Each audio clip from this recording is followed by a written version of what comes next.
आज बात करेंगे दिल्ली की एक ऐसी मशहूर और डरावनी कहानी की जो देर रात अकेले सफर करने वालों के लिए एक चेतावनी की तरह है। चलिए इस कहानी की गहराइयों में उतरते हैं। ये सिर्फ एक सलाह नहीं है, समझिए एक चेतावनी है। एक ऐसे नौजवान की कहानी जिसकी एक रात की यात्रा उसकी आखिरी यात्रा बन गई। तो कहानी की शुरुआत होती है एक लड़के से जो एक नए शहर में अपने सपनों को पूरा करने आया था। लेकिन उस रात किस्मत को कुछ और ही मंजूर था। तो मिलिए राहुल से। नया नया शहर, नई नई नौकरी, ऑफिस में काम इतना ज्यादा कि घर जाने वाली आखिरी मेट्रो भी छूट गई। अब सोचिए रात का करीब 1 बज रहा है और वो बेचारा अकेला फंस गया। जरा सोचकर देखिए वो मंजर। रात का 1 बजा है, कनॉट प्लेस की वो गोल सड़कें एकदम सुनसान, दुकानों के शटर गिरे हुए और स्ट्रीट लाइट्स बस टिमटिमा रही हैं। उस सन्नाटे में ना एक अजीब सी ठंडक थी हवा में। और उसी खामोशी के बीच उसे एक उम्मीद नजर आई। या शायद वो उम्मीद नहीं, एक धोखा था।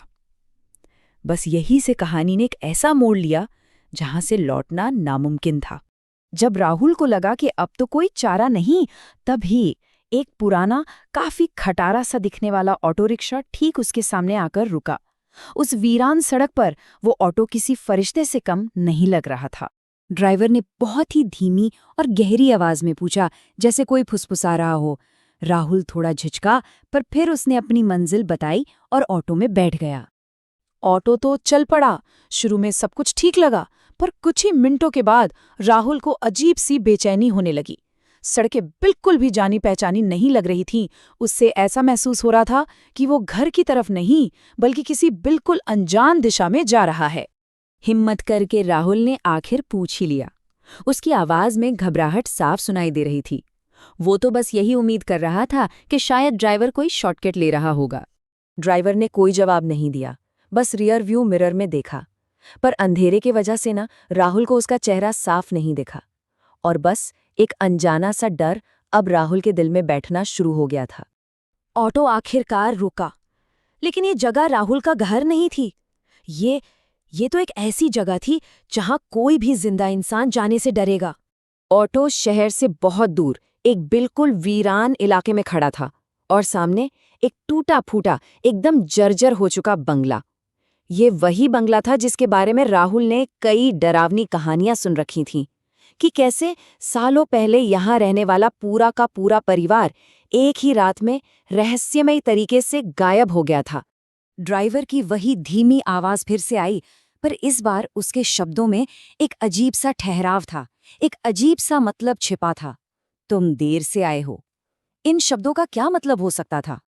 राहुल घबरा गया। वो ऑटो से उतरा और पैसे देने के लिए जैसे ही पीछे मुड़ा, ये देखकर उसकी सांसें अटक गईं।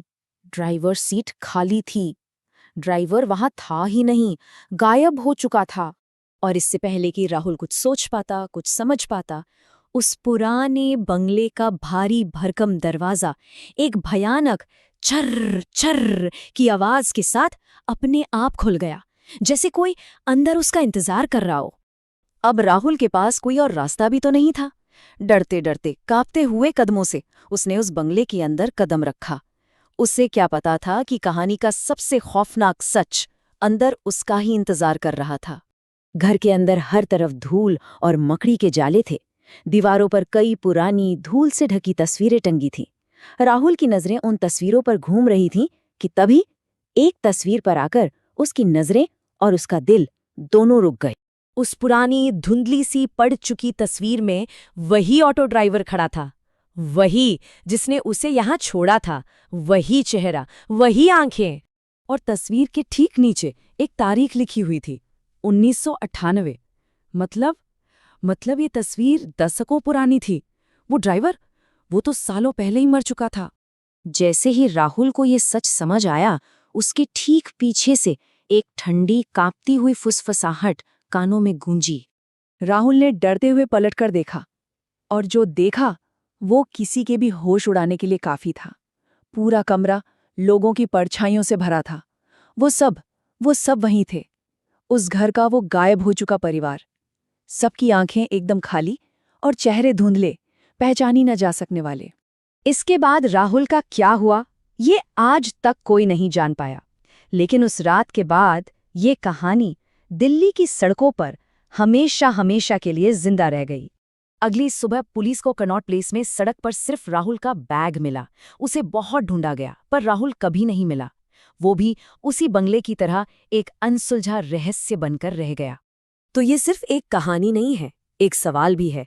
कहते हैं कि अगर देर रात कनॉट प्लेस में कोई अकेला हो तो एक पुराना ऑटो आज भी आकर रुकता है, और अगर कोई उसमें बैठ गया तो शायद वही अगली सवारी बन जाता है।